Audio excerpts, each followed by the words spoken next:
Good morning. Today's topic is the French Revolution and the idea of the nation.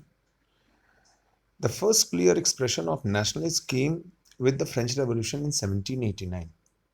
France, as we already remember, was a full-fledged territorial state in 1789 under the rule of an absolute monarch.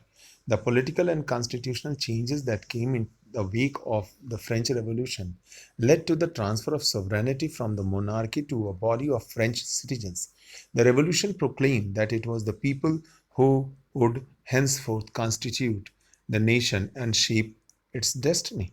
From the very beginning, the French revolutionaries introduced various measures and practices that could create a sense of collective identity amongst the French people. The idea of la patria, the fatherland, and la citoyen, the citizen, emphasized the notion of a united community enjoying equal right under a constitution.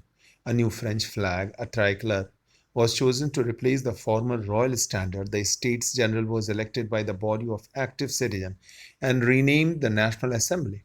New hymns were composed, oaths taken, and martyrs commemorated, all in the name of the nation. A centralized administrative system was put in place and it formulated uniform laws for all citizens within its territory. Internal customs duties and dues were abolished, and a uniform system of weights and measures was adopted. Regional dialects were discouraged, and French, as it was spoken and written in Paris, became the common language of the nation. The revolutionaries further declared that it was the mission and the destiny of the French nation to liberate the people of Europe from despotism. In other words, to help other people of Europe to become nations. When the news of the events in the French reached in the France reached the different cities of Europe, students and other members of educated middle classes began setting up Jacobean clubs. Their activities and campaign prepared the way for the French armies which moved into Holland, Belgium, Switzerland and much of Italy in 1790s. With the outbreak of the Revolutionary Wars, the French armies began to carry the idea of nationalism abroad. With the wide swath of territory that came under his control, Napoleon set about introducing many of the reforms that he had already introduced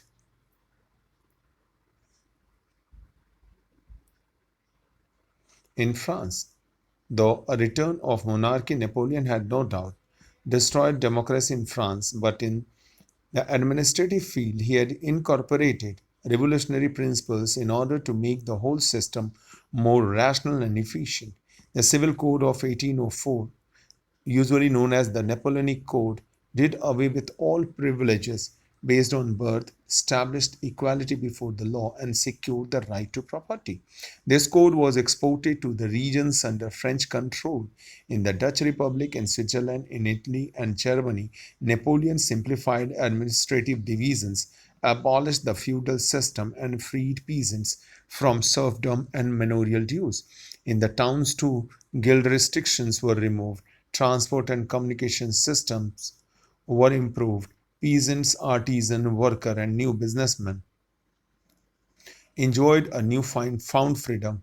Businessmen and small-scale producers of goods in particular began to realize that uniform laws, standardized weights and measures, and a common national currency would facilitate the movement and exchange of goods and capital from one region to another. However, in the areas conquered, the reaction of the local population to French rule were mixed. Initially, in many places such as Holland and Switzerland, as well as in certain cities like Brussels, Minsk, Milan, and Warsaw, the French armies were welcomed as harbingers of liberty, but the initial enthusiasm soon turned to hostility as it became clear that the new administrative arrangements did not go hand in hand with political freedom.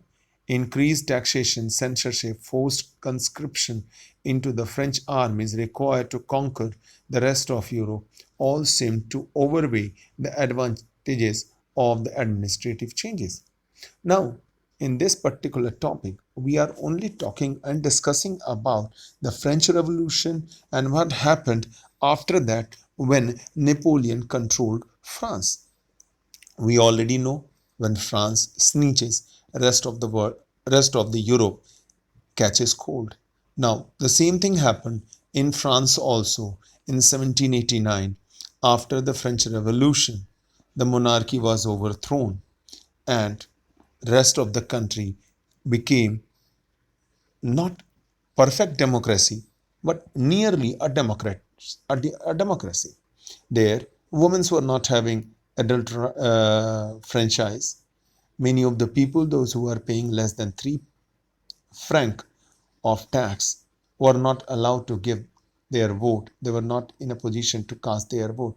But all the individuals, those who are paying taxes to the government, those who are having property, and the people, those who were in power, all the males, especially these powers are given to males only, over the people, those who can cast their vote. In 1790 and after that, once the France started capturing the neighboring states of Europe, different people in those countries also welcomed them because they thought that as the France became a democratic country, rest of Europe will also become a democracy. Because of that, they were welcoming French armies.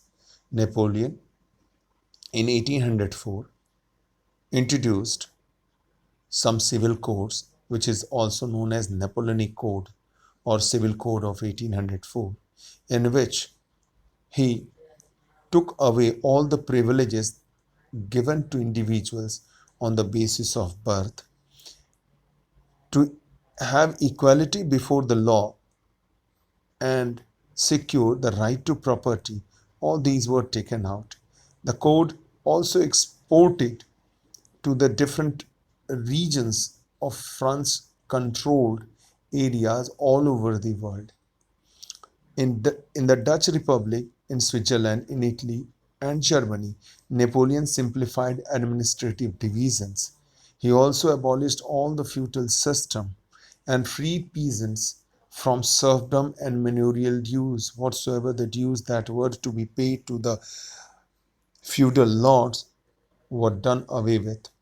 In towns also, guild restrictions were removed. Transport and communication system were tried by Napoleon to improve because with more and more and better transportation, his armies can move from one region of Europe to another region because of that. And similarly, the trade can also gain, because of which he was in favor of increasing better facility to transport and communication.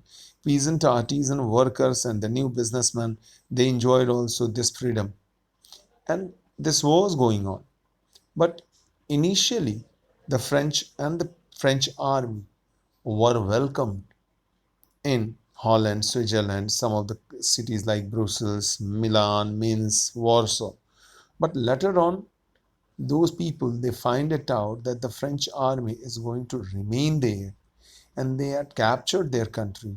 Because of that, whatsoever the initial benefits that the Napoleon and the French armies were having, now they were taken away. The people were against them. And because of that also, in 1816, Napoleon was defeated. Thank you all of you for today. Tomorrow we will start with the making of nationalism in Europe. Some of the important points in this one is that the 1797 Napoleon invaded Italy. In 1814 and 1815, the Vienna Peace Settlement, the fall of Napoleon was there, and so on, that we will study tomorrow.